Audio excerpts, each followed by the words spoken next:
Abra a sua Bíblia em Mateus, capítulo 8, versículo 28. E foi confirmação que não devia dizer, porque a minha esposa olhou-me logo com aqueles olhos assim. Foi confirmação. Poxa, o pastor Sérgio pode dizer tanta coisa e eu não posso.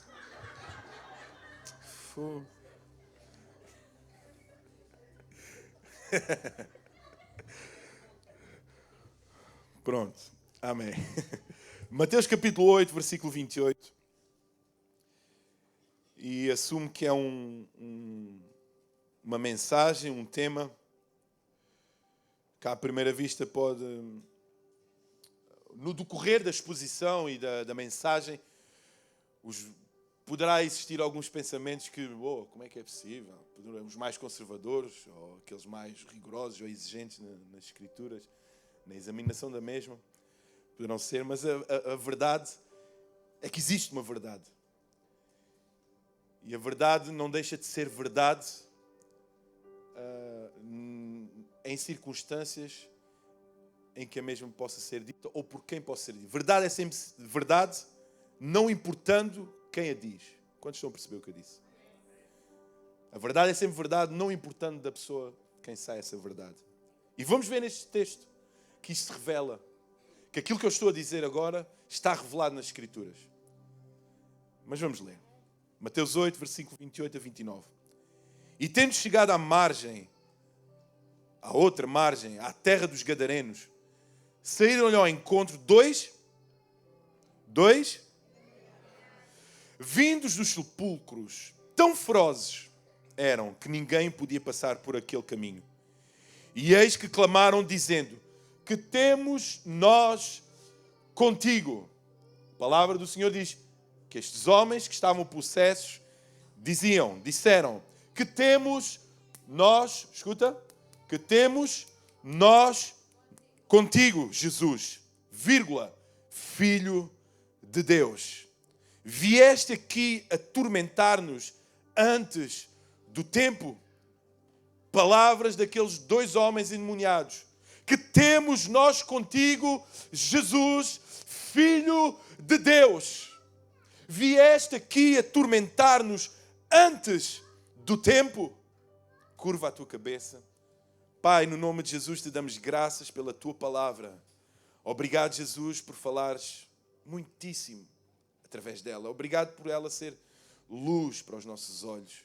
Obrigado, Jesus, por ela ensinar-nos constantemente sobre o teu reino, sobre a tua vontade, sobre o nosso propósito, sobre a nossa postura que devemos ter aqui nesta terra, como pessoas, como cristãos, como homens, como mulheres, como filhos. Obrigado, Jesus, por ela ser uma ferramenta sobrenatural nas nossas vidas. Que nós estejamos atentos àquilo que o Senhor quer falar connosco nesta manhã, neste lugar, através das Escrituras Sagradas, em nome de Jesus Cristo. Amém. Irmãos, é impressionante como Deus, em toda a sua sabedoria, Ele se revela ou faz revelar a sua vontade aos seus filhos. Diz assim: eu sou filho. Ele revela-nos a sua vontade através das Escrituras Sagradas. E como nós podemos ver neste pequeno texto, nós temos um grande conteúdo doutrinário. Conseguimos examinar neste simples versículo um grande conteúdo doutrinário. E na verdade, se nós clamamos a Deus, pedimos a Deus por um avivamento nesta cidade, neste país, nesta terra, nós temos que estar cientes que temos que examinar as Escrituras com precisão. Temos que pregar as Escrituras com exatidão. Temos que mergulhar nas Escrituras. Mais do que uma palavra motivacional ou palavras que vais vencer, vais ganhar, vais conseguir, vais ultrapassar, vais casar. Era para você dizer amém, solteira? Amém? Nós temos que olhar para as Escrituras com exatidão e examiná-las corretamente para que haja um avivamento. Para nós termos a noção que é necessário pregarmos o Evangelho de acordo com aquilo que está escrito e com a vontade de Deus. Eu digo, pregar o Evangelho não é pregar um testemunho de alguém, não é pregar sobre a vida de uma pessoa com quem nós convivemos, mas pregar o Evangelho é pregar sobre Jesus, e a palavra de Deus dá ênfase à pregação e dá ênfase à necessidade de pregar o Evangelho, não somente com o microfone na mão ou em cima deste altar, mas também pelas ruas, onde quer que estejamos. Deus quer e Deus deixa bem vincado na sua palavra, mais precisamente no livro de Atos, onde pelo menos 30 vezes fala pregar o Evangelho com poder. E os discípulos e os apóstolos pregaram o Evangelho com poder. É necessário que hoje nós o façamos da mesma forma. É necessário pregar o Evangelho, o verdadeiro Evangelho, a vida de Jesus, a essência de Cristo, a salvação. É necessário pregarmos o Evangelho constantemente, em tempo e fora de tempo. Se desejamos um verdadeiro avivamento bíblico, temos que pregar as Escrituras. Temos que ser fiéis à palavra de Deus. Temos que ter a noção que tudo aquilo que importa ser pregado é Jesus Cristo. É a essência de Jesus Cristo. Não histórias, não contos, não filmes de ficção científica, não. A palavra de Deus. O Evangelho da graça e da glória de Deus. É esse que tem que ser pregado, em tempo e fora de tempo, aqui e acolá. É necessário pregar o Evangelho. A igreja, queremos o avivamento? Então não precisamos de doutrinas mortas que limitam. Não precisamos somente transmitir um conhecimento proporcional com o objetivo de alcançarmos algo terreno, mas também celestial. É necessário termos isso vincado no nosso coração. Quantos querem um avivamento? Eu vou limitar o espaço do avivamento que você possa querer, de forma a não exigir muito da sua fé. Na sua casa, nos seus filhos, querem um avivamento? Prega as Escrituras à mesa. Prega a palavra de Deus conforme os seus comportamentos. Comporte-se pregando. Prega comportando-se. Como você tem falado.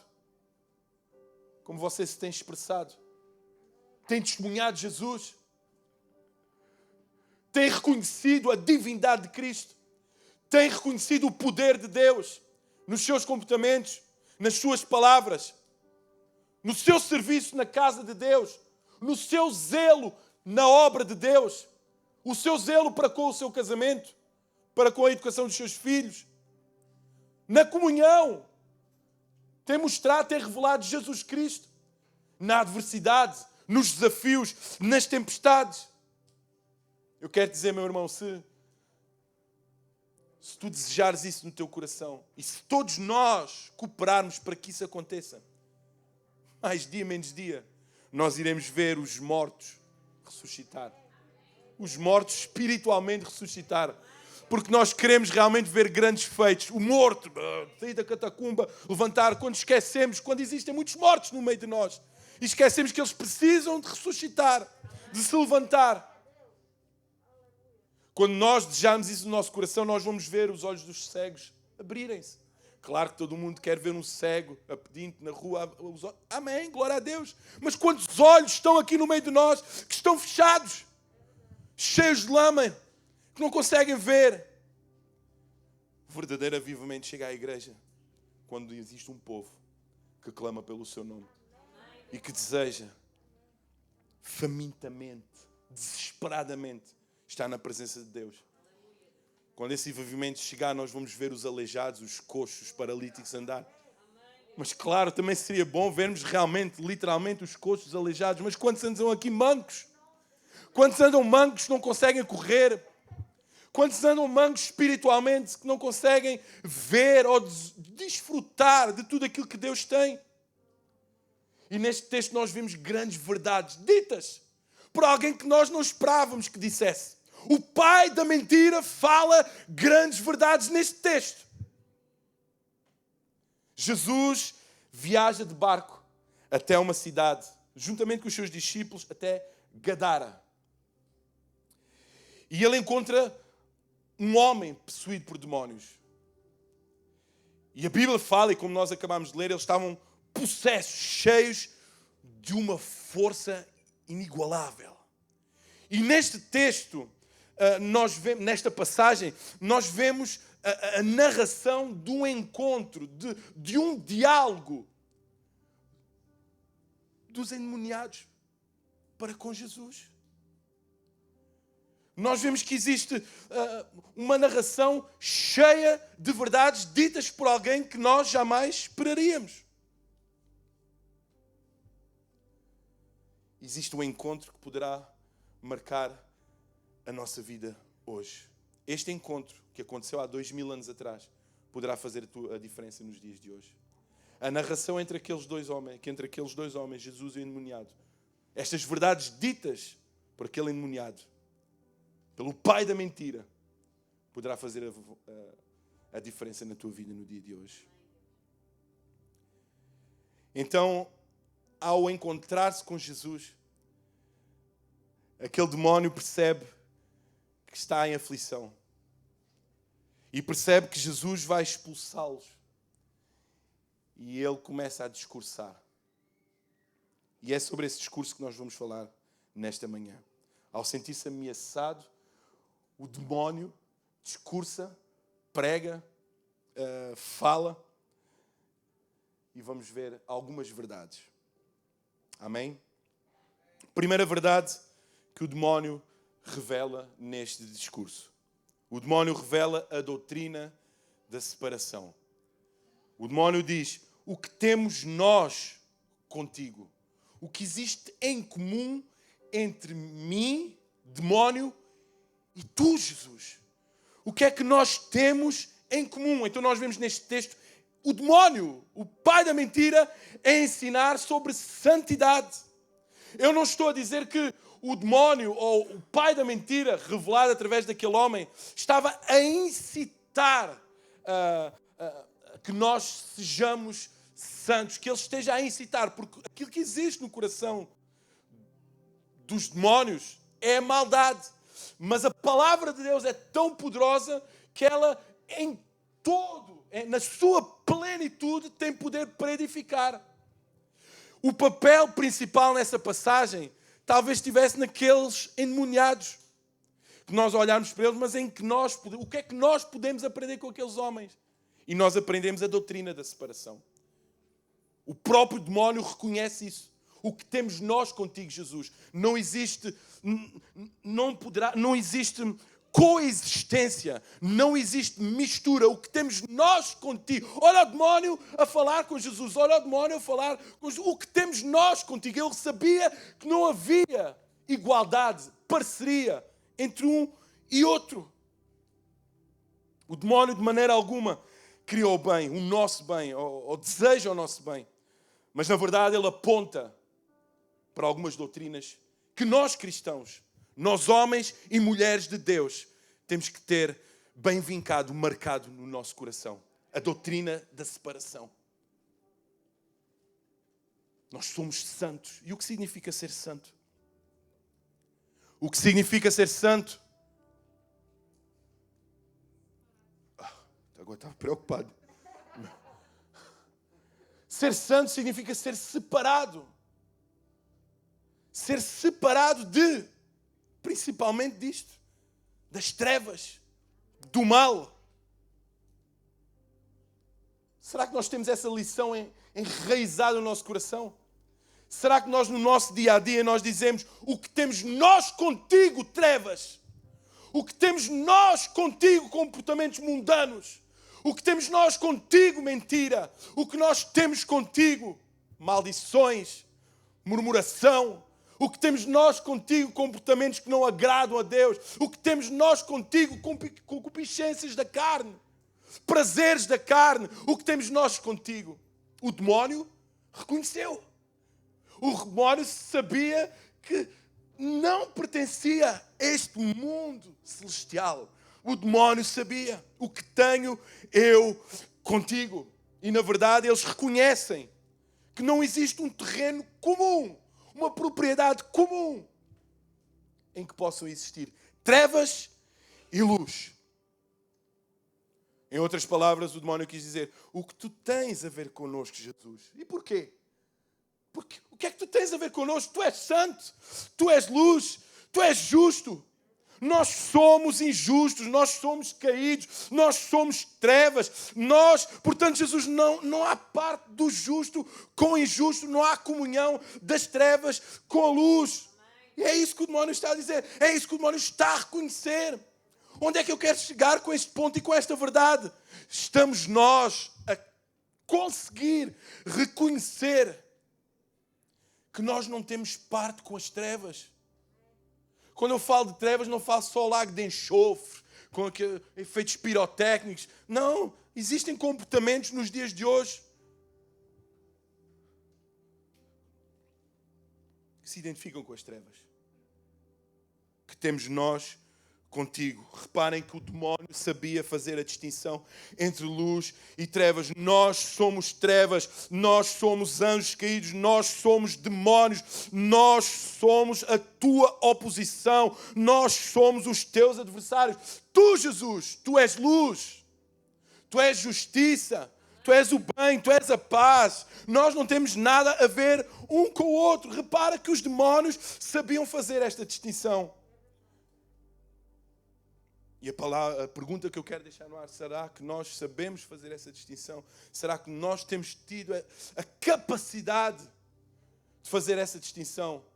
Será que nos assemelhamos de alguma forma com as trevas? Que atitudes, comportamentos nós temos tido onde não estamos a conseguir fazer a distinção que o demónio fez? Eu não estou aqui a exaltar aquilo que ele disse, a pessoa do demónio, mas a verdade que ele disse. A doutrina que ele está a passar para nós. E é verdade. Nós somos separados.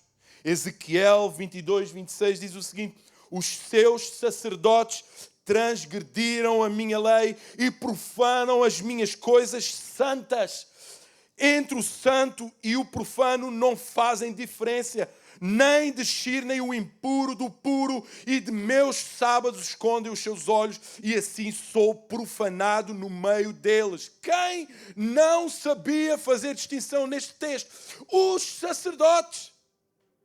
Alguém com conhecimento da palavra, alguém com conhecimento da lei.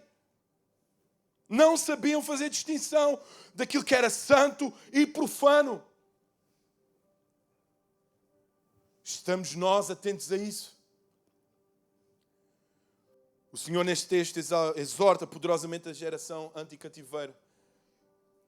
Era uma geração que mais à frente nós vamos ver que eles iriam estar cativos. E o que é que os levou a estar cativos? Claro, a falta de discernimento daquilo que é santo e profano, daquilo que é bom e aquilo que é mau. Por isso eles foram para o cativeiro, por causa das suas impurezas, das suas iniquidades. Eles foram cativos.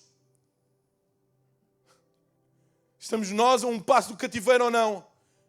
Escuta, eu quero te acordar, quero que tu consigas entender, quero que nós consigamos entender. Nós entender em que caminhos temos andado. Temos conseguido, onde está o nosso discernimento? Temos discernimento ou não? Cristãos, crentes, homens, mulheres de Deus, levitas, líderes, pastores, obreiros. Temos nós tido discernimento? Olha que o demónio tinha. O demónio tinha discernimento da doutrina da separação. Eu não faço parte disso. O que tens tu comigo? O demónio tinha. Na Reforma Protestante nós vemos uma grande ênfase, os reformadores dão uma grande ênfase à doutrina da justificação pela fé. Eu sou justificado pela fé. Os reformadores deram muita ênfase a essa doutrina, justificação pela fé. No entanto, deram também muita ênfase à santificação. A justificação pela fé viria depois da santificação. Eu só seria justificado pela fé depois de estar santo. depois de buscar santificação. A justificação pela fé era a santificação, é uma evidência da justificação. E o demónio, de certa forma, está-nos aqui a ensinar que o que tenho eu contigo, o que tens tu comigo, fala-nos de jugo, um jugo desigual. E em 2 Coríntios capítulo 6, versículo 14 a 18, diz o seguinte, o apóstolo Paulo escreve e ensina uma igreja que tinha tudo para dar certo, mas que era uma desordem, uma desorganização, um egocentrismo, só Deus na causa. Diz o seguinte, não vos prendeis a um jugo desigual. Com quem? Com os infiéis. Porque que sociedade tem a justiça com a injustiça? E que comunhão tem a luz com as trevas? E que concórdia há entre Cristo e Belial? Ou que parte tem o crente com o descrente? E que consenso tem o templo de Deus com os ídolos? Há uma separação. O apóstolo Paulo prega, ensina. Pessoal, estejam atentos ao jugo desigual. E o que era um jugo? O que é que significa jugo? Jugo, não sei se sabem, mas jugo é aquilo que colocavam em cima, uma madeira que era colocada por cima do gado para arar a terra. E o que o apóstolo Paulo está a dizer era que esse jugo não podia ter um boi e um cavalo, ou uma ovelha e um cavalo. Não poderia haver, porque o trabalho não seria feito em condições. Teria que haver um jugo igual. Todos no mesmo sentido, todos com a mesma força, todos com a mesma mente, todos com a mesma santidade, todos com a mesma fé, todos com o mesmo batismo em Cristo Jesus. Tem que haver um jugo igual e não desigual. Impossível o ímpio ou o crente haver comunhão entre essas pessoas, ímpio e crente, conversas. Não quer dizer que, olha, és ímpio, adeus, já não te conheço, tchau. Não estou a falar nisso, mas a comunhão. Que doutrina é que o ímpio tem passado? Doutrina do mundo. Nós temos que ter uma doutrina de Deus. Quantos cristãos andam em jugo desigual? Quantos cristãos comungam, estão em comunhão com pessoas que blasfemam, escarnecem do nosso Deus? Quantos? Quantas vezes damos por nós e achamos tudo normal e estamos com comportamentos diabólicos que se assemelham ao inferno, práticas infernais, diabólicas. E nós temos que ter a consciência, a noção que nós somos. Existe uma expressão que ouvi de um irmão brasileiro que diz: nós somos diferenciados. É verdade ou não? É uma expressão, não sei. Nós somos diferenciados. E é verdade. Nós somos diferenciados, nós somos distintos. Nós temos a essência de Cristo, nós somos sal. Sal. Nós somos sal desta terra. O que temos nós contigo, o que eu tenho contigo, tu não tens nada comigo. Irmãos, temos que zelar pela pureza. Cada um de nós zela pela pureza da sua comunidade e da igreja. Malaquias 3,18 diz o seguinte: então vereis outra vez a diferença entre o justo e o ímpio, entre o que serve e o que não serve.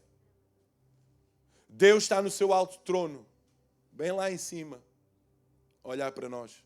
Ele coloca-se no beirado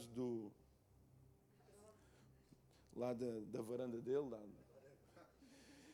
E será que Ele olha para nós e para este mundo e consegue ver diferença entre o ímpio e o justo? Será que Ele, ao olhar lá para cima, cá para baixo, Ele consegue ver essa diferença entre o crente e o incrédulo?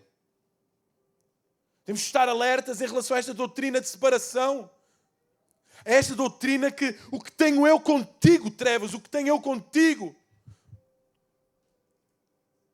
Nas ruas, nas escolas, nas casas, nos trabalhos. Temos revelado essa doutrina, esses ensinamentos. Temos revelado quem nós somos em Cristo Jesus. Será que nas praias nós temos nos comportado como deve ser? Será que lá no trabalho, nas nossas respostas, lá em casa, com os nossos familiares, na igreja, temos comportado como agrada a Deus? Temos sido identidade de Cristo Jesus, sede minhas testemunhas. Temos sido testemunhas de Jesus Cristo, onde quer que nós andemos e andamos. A Bíblia diz, vós sois o sal da terra. E o que é que Jesus quis dizer com isso?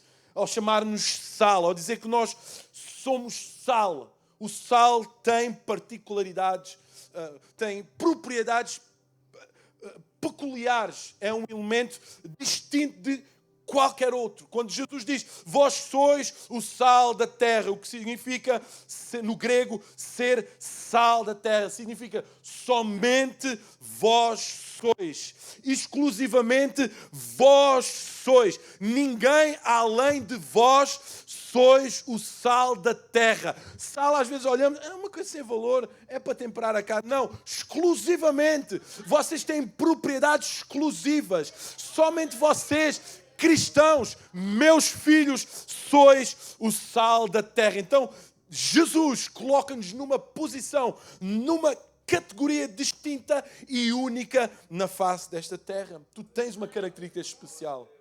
Tu és especial, tu és sal. Tu és distinto. Mas olha o que acontece, se o sal for insípido, para nada mais serve. E o que significa isso? Quando nós estamos sujeitos a determinadas situações constantemente, ele perde as suas propriedades, ele perde as suas características, ele perde a sua função. Quando fica exposto ao sol, à chuva, ele perde a sua salinidade. Como está a tua salinidade? Como está a nossa salinidade? Ainda conseguimos ter as nossas propriedades que Deus nos concedeu? Temos essas propriedades de conservar, de temperar. Ainda possuímos isso? Será que estamos a perder a nossa salinidade? E perder porquê? Iludidos. Iludidos porque não temos guardado o nosso coração. Iludidos porque não temos congregado como Deus quer. Não temos buscado como Deus quer. Ou como nós precisamos. Temos perdido a nossa salinidade porque estamos mais ligados às redes sociais, às notificações, aos aplausos, ao número de likes. Quem me segue, quem não me segue. Que objetivos nós como cristãos temos aqui nesta terra? Coincidem com os objetivos de Deus para a nossa vida? Nós, sal, perdemos a nossa salinidade e a nossa força quando estamos mais conectados a este mundo do que à eternidade. O que temos nós contigo? O que tem Roma a ver com Jerusalém? O que temos nós a ver com uma cultura caída em pecado e delitos? O que temos nós a ver com isso, irmãos? Nada. Nada. E nós queremos o avivamento. Nós queremos que o Espírito Santo seja derramado nesta igreja. Mas para que isso seja derramado, para que o Espírito Santo seja derramado, tem que nos ver livres da imundície, do pecado, da mentira, da murmuração, de uma mente fechada, de um coração mumificado, apodrecido. Tem que haver choro. Tem que haver clamor, tem que haver oração, tem que haver confissão de pecado. Queremos avivamento na minha casa, mas não ajoelhamos lá em casa. Não oramos na nossa casa.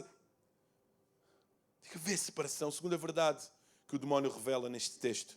Ele revela a divindade de Cristo. Ele diz assim, o que temos nós contigo, Jesus.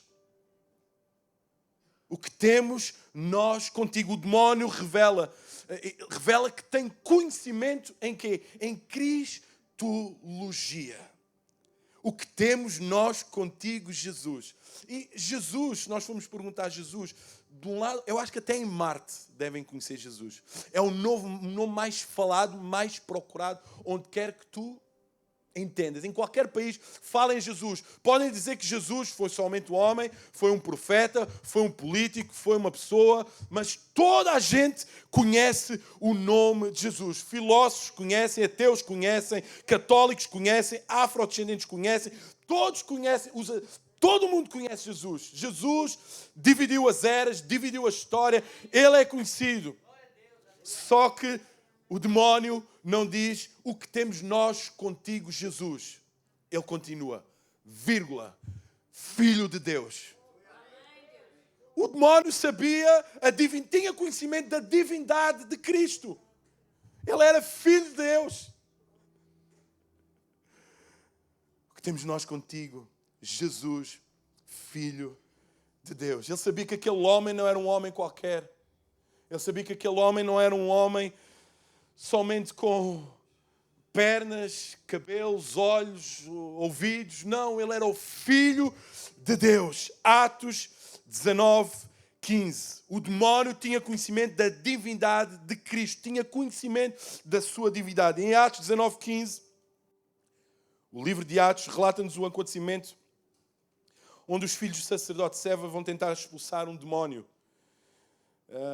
E de acordo com o texto, nós vimos um episódio que, ao tentarem expulsar aqueles demónios, eles levam uma coça, levam porrada, levam no pelo. E a brutalidade e a agressividade é tão grande que as suas vestes são rasgadas e eles são humilhados de tal forma que são mandados embora todos nus. Mas antes os demónios falam algo e dizem o seguinte, Atos 19, versículo 15. Respondendo, porém, o espírito maligno disse: conheço Jesus e bem sei quem é Paulo, mas vós, quem sois? A pergunta que eu faço nesta manhã para todos nós: conhecemos nós verdadeiramente Jesus Cristo? Será que para nós Jesus é somente uma pessoa na história? Será que conhecemos Jesus como este demónio conhecia Jesus, a sua divindade? Será que nós conhecemos Jesus não só como uma personalidade histórica, não só como alguém que cura em determinado dia, vou ali porque talvez Jesus vai me curar? Será que nós olhamos para Jesus como um político? Como é que nós temos alguém que revolucionou a história, mas no nosso íntimo não olhamos para Jesus como o verdadeiro Filho de Deus, sem pecado? E o problema da igreja nos dias de hoje é esse. É não conhecer verdadeiramente Jesus Cristo. 1 Coríntios capítulo 15. Paulo exorta a igreja de Coríntios, mais uma vez. Exorta a igreja de Coríntios e Paulo diz: recupera o bom senso e parem de pecar, porque alguns de vós não têm conhecimento de Deus. Falta conhecimento de Deus. O povo perece por falta de conhecimento de Deus. Nós não alcançamos as devidas promessas de Deus porque não conhecemos quem é o doador. Muitos não recebem vida porque não conhecem o autor da vida. Muitos, a sua vida está pintada num negrume tal que não conhecem o melhor pintor do mundo. Está pintando a minha história. Porque não conhecem o autor. Não conhecem o pintor. Temos que conhecer Jesus. Temos que conhecer quem é o nosso Deus. Salmo 50, Deus está a exortar o povo de Israel. Fizeste estas coisas e eu me calei. Pensavas que eu era como tu. Aqui o povo acha que é o tete-a-tete entre Deus e eles. Acham que Deus é como eles. Deus é soberano. É poderoso. Na nossa vida, primeiramente, tem que haver temor para com o nosso Deus. Nós temos que temer a Deus. Tem que haver temor. Ele é amor? Sim. Ele é paz, Ele é misericórdia? Sim. Mas temos que ter temor. A falta de temor leva-nos por caminhos de pecado. Nós pecamos porque falta temor. Falta santidade. Falta conhecimento. E existem pessoas que existem que Deus é igual a eles. Falta de conhecimento. O demónio diz aqui: Jesus, Filho de Deus. Por outras palavras, Jesus, o Messias prometido. Jesus, o enviado de Deus. Jesus, o Deus encarnado. Jesus. E ele usa, o pior é que ele usa uma expressão, usa Jesus, que é transliteração grega para o hebraico Josué, que quer dizer o quê? Salvador. Escuta as palavras do demónio. Por outras palavras, ele sabia que era o Salvador. O único Salvador.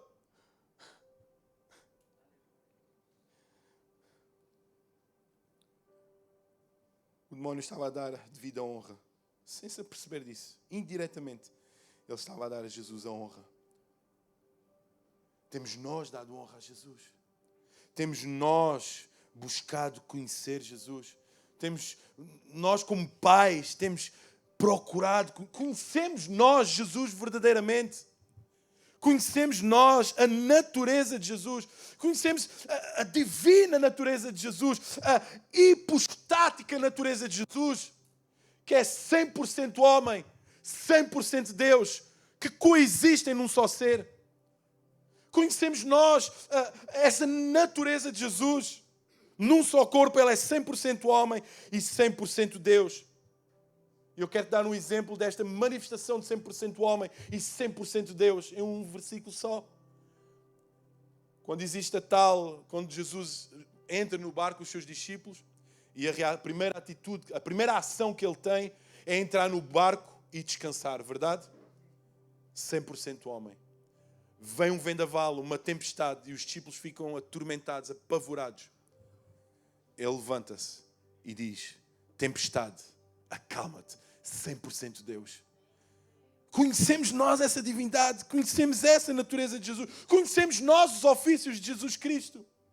Nós olhamos para o Velho Testamento, vemos 3 tipos de líderes: o sacerdote, o profeta e o rei. O sacerdote era aquele que oferecia os sacrifícios pelo perdão dos pecados, figura de Arão. O profeta era aquele que revelava a vontade de Deus e por vezes fazia previsões do futuro.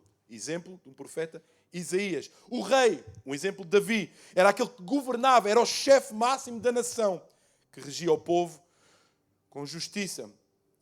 Já no Novo Testamento nós olhamos para Jesus e vemos os seus ofícios. Sacerdote, profeta e rei. Como sacerdote, ele é o sacerdote, mas dá-se como sacrifício.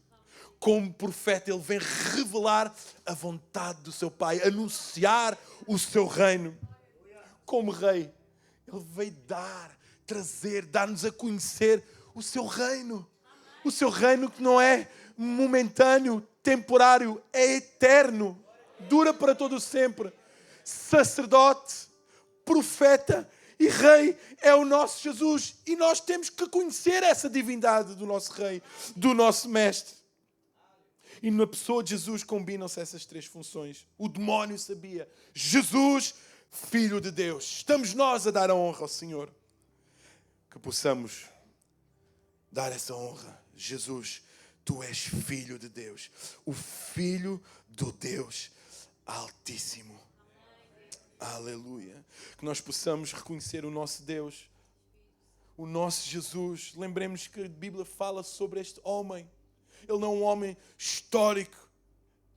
Ele é aquele que é coroado das nações, o Rei dos Reis, o Senhor dos Senhores, o mais formoso entre milhares, a raiz de Davi, a brilhante estrela da manhã, o leão da tribo de Judá, o Deus forte, conselheiro, Pai da eternidade, Príncipe da paz, aquele que era e aquele que há de vir, o Alfa e o Ômega, o princípio e o fim, o Verbo de Deus, a água da vida, o pão da vida, o advogado, o justo. É esse o nosso Deus Emanuel, o Príncipe da paz, o Santo de Israel. Ele é a luz do mundo. Quem é Jesus para nós, irmãos? Quem é Jesus para nós? Quem é Jesus para nós? Terceira verdade que o demónio revela neste pequeno texto. O demónio revela o poder de Deus.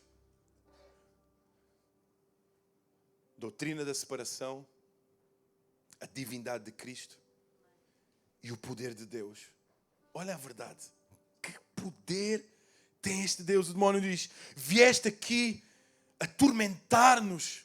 Nesta frase, ele reconhece a sua posição enquanto trevas, enquanto autoridade das trevas, mas reconhece que acima dele, que tem poder para atormentar, para esmagar, para aniquilar, para matar, está Jesus. O demónio revela o poder de Deus. O demónio revela quem Jesus Cristo é. É poderoso.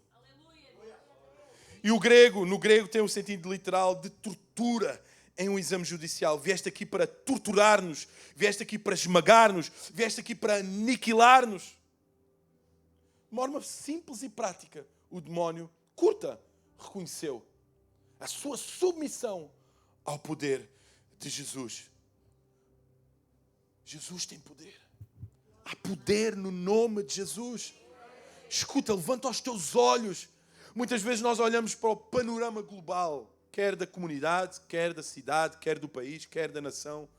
E nós temos sido fustigados com situações, coronavírus, pandemia, o desemprego, agora vai tudo confinado. Às vezes até da forma como nós nos expressamos em relação à atualidade nacional, mundial, nós revelamos que não temos crido neste poder. E agora, como vai ser? Vai tudo confinar. Que confine! Aquele que me sustenta está sentado no alto trono. Aquele que me alimenta está sentado no alto trono. É o Deus. Jeová Jireh é aquele que derrama dos céus em meio ao deserto o maná. É Deus. Vamos confinar.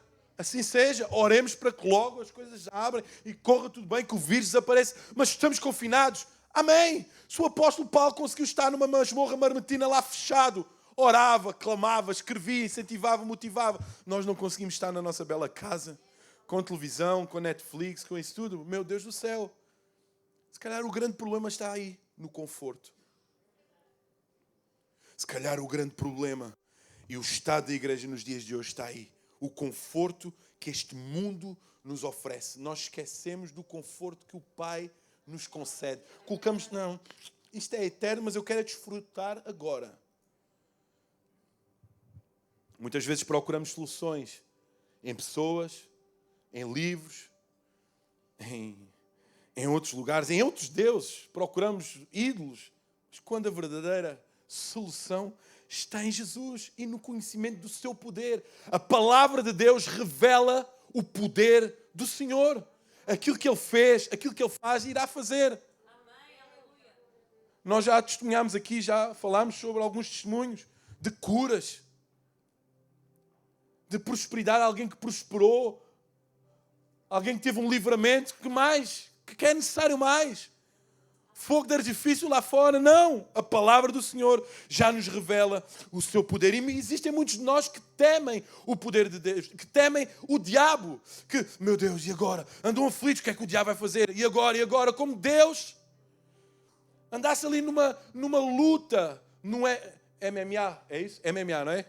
No MMA com o Anderson Silva, todo mundo conhece? Todo mundo vê MMA. E coisa da treva mesmo, só sangue, só agressão. Meu Deus, tem que... Deus abençoe. Às vezes nós pensamos que Deus está no embate de titãs com Satanás. Nós às vezes caímos no... Há uma palavra que eu pesquisei que diz que é manicaísmo. E sabem o que é o manicaísmo? É um ensinamento dado por Maniqueu, que ensina o seguinte, que Deus e Satanás estão em pé de igualdade, que existe ali uma luta e que Deus acaba por vencer, mas nos 90 mais 8. 98. Não sei se estou a perceber a piada do Benfica. Pronto. Acham que Deus está ali num braço de ferro, numa luta titânica. Não, Deus é soberano. E só para teres... Satanás, aos olhos de Deus, é como um micróbio, como um vírus, sem qualquer valor, sem nada. Deus é soberano, Deus não está no mesmo nível. Deus é maior, é altíssimo. Deus tem todo o poder na terra e nos céus. E os demónios reconheciam isso. Vieste-nos atormentar. Porquê é que nós não... Aprendemos com isso. Viestes atormentar. O demónio está a revelar duas coisas. O demónio estava a reconhecer o seu limitado poder. Ele está a dizer, eu posso ser atormentado. Ele está a dizer também, eu posso ser resistido. Ou, eu posso ser vencido. Se o diabo reconhece que pode ser vencido, se nós já temos o fim da história, porque é que queremos alterar o fim da história? Quando já está tudo escrito que ele irá perder. Escuta, através dos nossos comportamentos, e quer que estejas atento ao seguinte, é os teus comportamentos, é os nossos comportamentos, é as nossas palavras, diante das circunstâncias que revelam e menosprezam o poder de Deus. Ai meu Deus, o que vai ser da minha vida? Meu Pai, então, mas quem é o teu Deus para com a tua vida? Aí agora, como vai ser? Vamos ficar a tua... Quem é o teu Deus perante as circunstâncias do mundo? Ai, quando é que eu vou encontrar a minha cara metade? Crê no Senhor e logo a tua cara metade será dada. Muitos procuram, muitos tentam encontrar no mundo aquilo que Deus tem para elas, ou para eles. Não estou a dar nenhuma indireta aí, okay? Estou a olhar para aqui. Vou olhar para aqui agora. Entendem? Reconhece o poder de Deus. Reconhece o poder de Deus na tua vida. O demónio reconheceu a autoridade de Jesus. Eu posso ser atormentado por ti, porque tu és mais poderoso que eu. O demónio tremeu, o demónio ficou com medo. Tu és mais poderoso que eu. E esse é o nosso Deus. Esse é o nosso Deus. E é por ti, é por nós, é pela Igreja de Cristo que Ele é assim poderoso e maravilhoso. Porque é que nós temos tanto medo? Deixa-me orar pela tua vida. Fecha os teus olhos. Pai, em nome de Jesus, repreende todo o medo, Senhor, que bloqueia a nossa crença. Em nome de Jesus, quebra todo o medo que bloqueia as nossas promessas. Pai, em nome de Jesus, se existe algum medo aqui existente na mente dos meus irmãos, quebra agora, em nome de Jesus, todo o medo que traz stress, ansiedade, desespero. Quebra em nome de Jesus, seja em que área for, medo a nível financeiro, emocional, matrimonial, profissional. Em nome de Jesus, repreende que o Espírito de Deus, que o Espírito do Consolador esteja nas nossas vidas, em nome de Jesus. Amém. Repara que o reconhecimento perante o poder de Deus que o demónio dá, a primeira menção desse título está em Gênesis capítulo 17, versículo 1. Diz o seguinte: sendo, pois, Abraão da idade de 99 anos, apareceu o Senhor a Abraão e disse-lhes: eu sou o Deus Todo-Poderoso. Anda em minha presença e sê perfeito. A palavra Todo-Poderoso no hebraico é El Shaddai, que é omnipotente, vem do latim omnis, quer dizer todo, e potens, quer dizer poder, poderoso. Então, esse atributo é dado a Deus, é um atributo infinito, ilimitado que Deus tem. E nós temos que saber essa identidade, essa característica, tem que estar enraizada em nós, que o nosso Deus é maior que tudo, que todos, e pode todas as coisas, em nome de Jesus.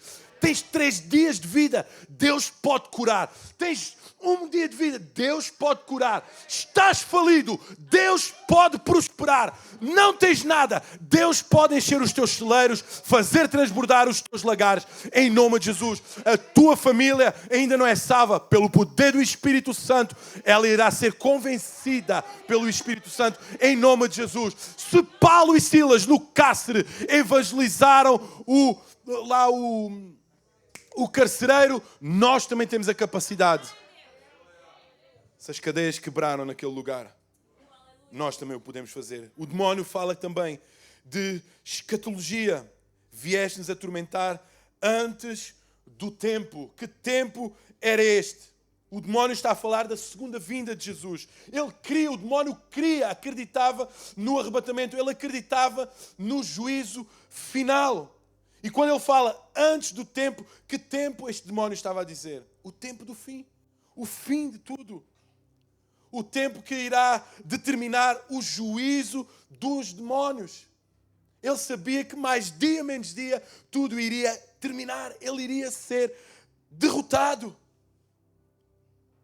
Vieste-nos atormentar antes do tempo. Jesus, espera um pouco. Ainda existem muitas coisas para acontecer. Ainda não chegou o tempo. Ainda não chegou o dia em que eu iria ser derrotado. Ele tinha conhecimento.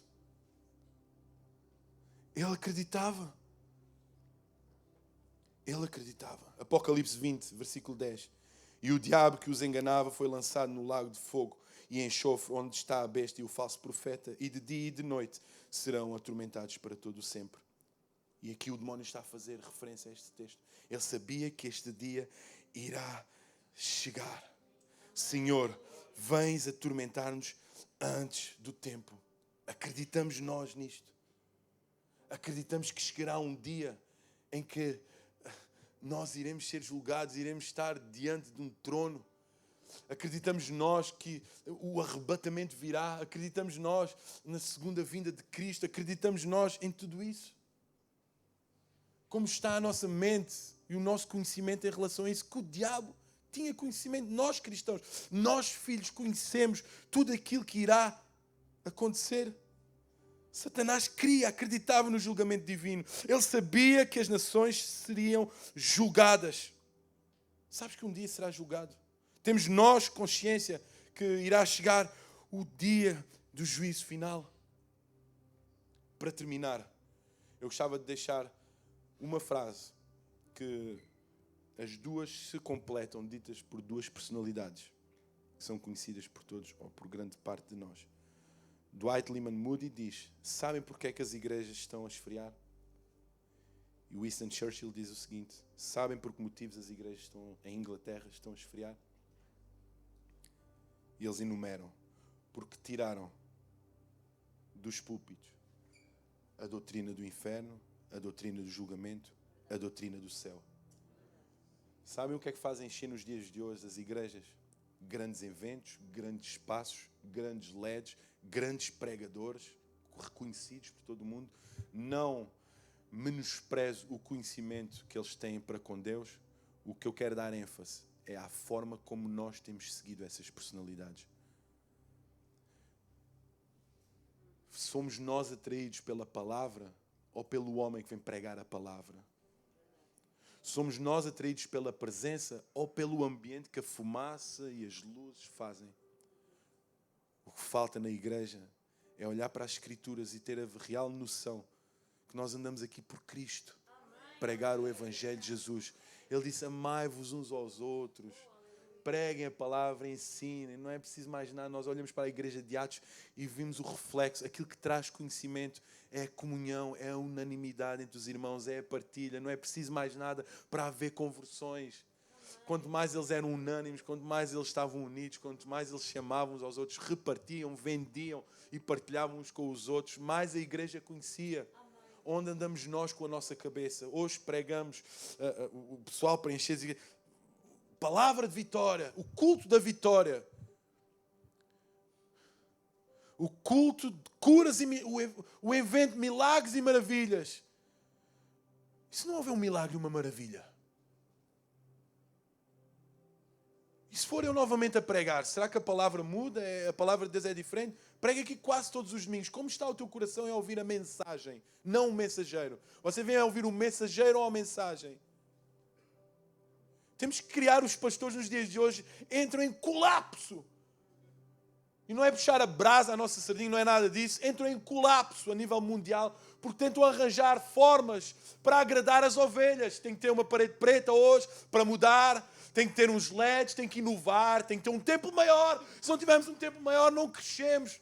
A lógica e o rumo da igreja revela isso, mas é errado, porque as catacumbas estavam cheias. As arenas, os coliseus estavam cheios.